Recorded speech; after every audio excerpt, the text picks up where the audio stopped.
ঢাকা বিশ্ববিদ্যালয়ের ফজলুল হক মুসলিম হলে চোর সন্দেহে তোফাজ্জল নামে মানসিক ভারসাম্যহীন এক যুবককে পিটিয়ে হত্যার অভিযোগে হলটির প্রভোস্ট অধ্যাপক শাহ মোহাম্মদ মাসুম সহ ১৫ জনের বিরুদ্ধে মামলা করা হয়েছে। বুধবার ঢাকার মেট্রোপলিটন ম্যাজিস্ট্রেট মোহাম্মদ আখতারুজ্জামানের আদালতে তোফাজ্জলের ফুফাতো বোন মোসাম্মদ আসমা আক্তার এ মামলা করেন। তবে এই ঘটনায় শাহবাগ থানায় আরেকটি মামলা থাকায় আপাতত এই মামলার তদন্ত কার্যক্রম স্থগিত থাকবে। আগের মামলাটির তদন্ত সাপেক্ষে তোফাজ্জল পরিবারের করা মামলাটি সচল হবে। আইনজীবী নাজমুল হাসান এই তথ্য জানিয়েছেন। তিনি জানান, আদালত বাদীর জবানবন্দি রেকর্ড করে অভিযোগটি আমলে নিয়েছেন।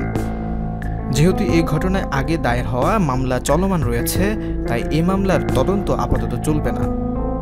আগের মামলার তদন্ত প্রতিবেদন পাওয়া সাপেক্ষে এই আসামিদের বিরুদ্ধে মামলা চলবে কিনা তা পরে আদালত নির্ধারণ করবে। মামলার অপর আসামিরা হলেন জালাল মিয়া, সুমন মিয়া, ফিরোজ কবির, আব্দুস সামাদ, মুত্তাকিন সাকিন শাহ, আল হোসাইন সাজ্জাদ, ওয়াজিবুল আলম, আহসানুল্লাহ, ফজলে রাব্বি, ইয়ামুজ্জামান, রাশেদ কামাল অনিক, শাহরিয়ার কবির শোভন, মেহেদী হাসান ইমরান ও মোহাম্মদ সুলতান। তারা সবাই ঢাকা বিশ্ববিদ্যালয়ের শিক্ষার্থী। জানা গেছে, গত 18 সেপ্টেম্বর রাত 8:45টার সময় ঢাকা বিশ্ববিদ্যালয়ের ফজলুল হক মুসলিম হলের গেটে সন্দেহজনকভাবে ঘোরাফেরা করছিলেন তোফাজ্জল। বিশ্ববিদ্যালয়ের কিছু ছাত্র তাকে আটক করে ফজলুল হক মুসলিম হলের মূল ভবনের গেস্ট রুমে নিয়ে যান। মোবাইল চুরির অভিযোগ এনে তারা ওই যুবককে এলোপাতাড়ি চড় থাপ্পড় ও কিল ঘুষি মারেন। জিজ্ঞাসাবাদে ওই যুবক তার নাম তোফাজ্জল বলে জানান। পরে তিনি মানসিক রোগী বুঝতে পেরে তাকে হলের ক্যান্টিনে নিয়ে খাবার খাওয়ান ছাত্ররা। এরপর তাকে হলের দক্ষিণ ভবনের গেস্ট রুমে নিয়ে জানালার সঙ্গে বেঁধে স্টাম্প, হকি স্টিক ও লাঠি দিয়ে বেধড়ক মারধর করেন কিছু শিক্ষার্থী।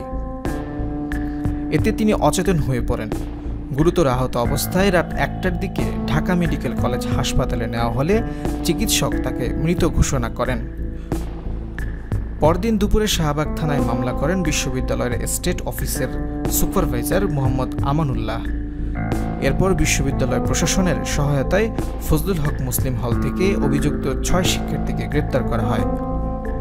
গত 20 সেপ্টেম্বর মামলাটির তদন্ত কর্মকর্তা শাহবাগ থানার উপপরিদর্শক আমিনুল ইসলাম গ্রেপ্তারকৃত শিক্ষার্থীদের আদালতে হাজির করেন। এরপর আসামিরা স্বেচ্ছায় দোষ স্বীকার করে জবানবন্দি দিতে সম্মত হওয়ায় তার রেকর্ড করার আবেদন করেন তদন্তকারী কর্মকর্তা। আবেদনের পরিপ্রেক্ষিতে ঢাকার মেট্রোপলিটন ম্যাজিস্ট্রেট সাদ্দাম হোসেনের আদালত তাদের জবানবন্দি রেকর্ড করেন। এরপর তাদের কারাগারে পাঠানোর আদেশ দেন আদালত। ওই 6 শিক্ষার্থী হলেন ফজলুল হক শাখা ছাত্রলীগের সাবেক